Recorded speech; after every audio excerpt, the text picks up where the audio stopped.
L'Algérie est comme le pôle sud, ses richesses ont été partagées entre les autres nations. L'Algérie, la vache à lait des autres nations qui affame son peuple. Il existe un proverbe qui est affame ton chien pour qu'il te suit, en Grèce il t'attaquera et probablement te mangera. Pour Aristote le devoir du tyran est de maintenir son peuple pauvre et ignorant. Pour Aristote il est aussi dans l'intérêt d'un tyran de garder son peuple pauvre, pour qu'il ne puisse pas se protéger par les armes, et qu'il soit si occupé à ses tâches quotidiennes qu'il n'ait pas le temps pour la rébellion.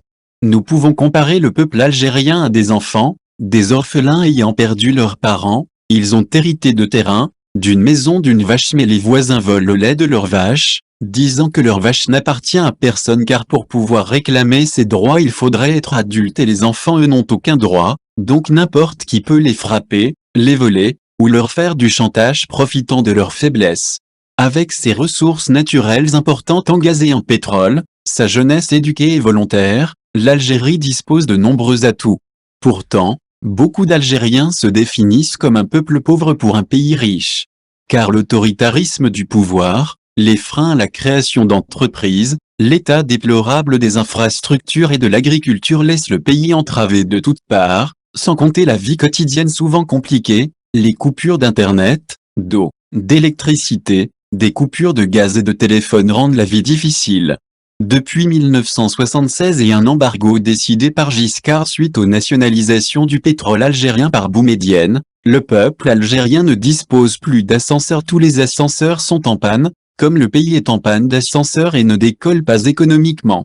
Des personnes âgées ou des handicapés vivent dans des immeubles aux étages élevés sans ascenseur et parfois sans eau. Il est difficile pour une personne âgée de monter au 5e étage d'un immeuble à pied avec 6 bouteilles d'eau sous le bras. Pourtant le secteur de la maintenance des ascenseurs pourrait créer des milliers d'emplois et faciliter la vie des Algériens, mais le gouvernement semble prendre du plaisir à torturer le peuple algérien. L'Algérie distribue l'argent du peuple algérien, ses richesses, son pétrole, son gaz naturel aux autres nations. L'Algérie donne son pétrole, son gaz naturel et son électricité gratuitement au Maroc, à la Tunisie, à la Jordanie, à Israël, à la France, à la Suisse, à l'Espagne, à l'Italie, à l'Égypte et à Total ou Exxon Eni, Engie et bien d'autres pays ou des multinationales et compagnies privées. L'Algérie refuse de développer le sud du pays et de développer des lignes de chemin de fer qui pourraient permettre l'autosuffisance alimentaire du pays. Non, l'Algérie préfère importer pour favoriser les économies européennes ou africaines ou américaines ou chinoises.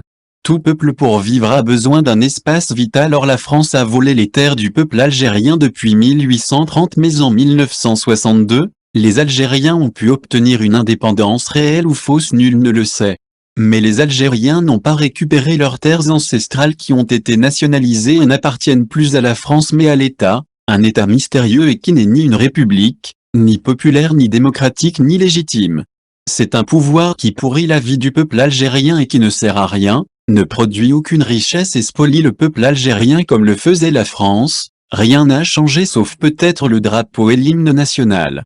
Le jour de fête nationale le 14 juillet est devenu le 5 juillet peut-être pour fêter la colonisation française et la prise d'Alger un certain 5 juillet 1830. L'espace vital qui aurait pu servir à développer l'Algérie, le Sahara a été donné ou vendu aux grandes puissances. Le Sahara est une zone interdite au peuple algérien, une zone militaire. En Algérie il y a un général qui a été acheté par la France, un autre qui a été acheté par le Maroc, un autre a été acheté par la Suisse, un autre général lui travaille pour la Russie, un autre lui travaille pour la Tunisie, un autre général lui travaille pour l'Égypte, un autre général lui travaille pour le Japon et un autre pour le Vietnam, un autre général a été acheté par les Émirats arabes unis, un autre général lui mise sur l'Espagne et un autre parie sur l'Italie, un autre lui travaille pour les intérêts turcs, un autre enfin pour l'Angleterre et un autre général lui sert les intérêts de Washington et un autre général lui préfère la Chine, un autre général favorise le Qatar. Mais au bout du compte ces généraux et ministres ne travaillent pas pour l'Algérie mais pour les autres pays et les autres peuples. Pour eux l'Algérie et le peuple algérien n'existent pas. L'Algérie paie le salaire des fonctionnaires tunisiens et solde les dettes des pays africains. L'Algérie aurait même sauvé Alstom sans rien demander en échange, ni transfert de technologie, ni achat d'actions, ni rien. L'Algérie est peut-être sous occupation d'une cinquième colonne de Marocains francs-maçons, le clan d'Oujda, issu probablement de la loge maçonnique de Oujda. L'Algérie aurait financé l'achat du TGV marocain. De plus indirectement, l'Algérie finance la colonisation et le pillage du Sahara occidental. L'Algérie fait preuve d'hypocrisie en simulant d'aider le Polisario, mais ne fait rien pour aider le peuple sahraoui à gagner son indépendance, mais au contraire fournit à l'armée marocaine criminelle du carburant, du gaz et de l'électricité. Si l'Algérie négocie un contrat, c'est toujours dans l'intérêt des étrangers au détriment du peuple algérien. L'Algérie aurait renfloué la dette des États-Unis et aurait financé le FMI. L'Algérie aurait donné ses eaux territoriales aux pêcheurs européens au détriment des pêcheurs algériens lourdement taxés ou parfois emprisonnés. Bref, le gouvernement algérien va jusqu'à voler le poisson de la bouche des Algériens pour le donner aux étrangers. Quand un Algérien creuse pour chercher de l'or dans le Sahara, il peut être lourdement condamné, mais un Malien ou un étranger, au pire, il sera expulsé du pays. Si un Algérien ose porter une arme, il sera abattu et sera accusé de terrorisme, mais un Malien qui blesse des policiers ou des soldats algériens, lui, ne sera même pas condamné à une peine de prison. Il pourra demeurer en liberté ou au pire être expulsé du pays. Ainsi, un Algérien n'a pas le droit de porter une arme pour se défendre dans le désert, mais les étrangers, eux, ont le droit. L'Algérie donne ses puits de pétrole aux Américains, son gaz aux Européens et son or aux Australiens. L'Algérie donne des emplois aux ouvriers chinois, laissant des millions d'Algériens au chômage. L'Algérie signe des accords et contrats fictifs avec des entreprises canadiennes ou européennes ou japonaises. En fin de compte, les multinationales font travailler les Algériens au noir et sans aucune protection sociale. Les Algériens sont redevenus les esclaves de nouveaux colons capitalistes comme avant 1962.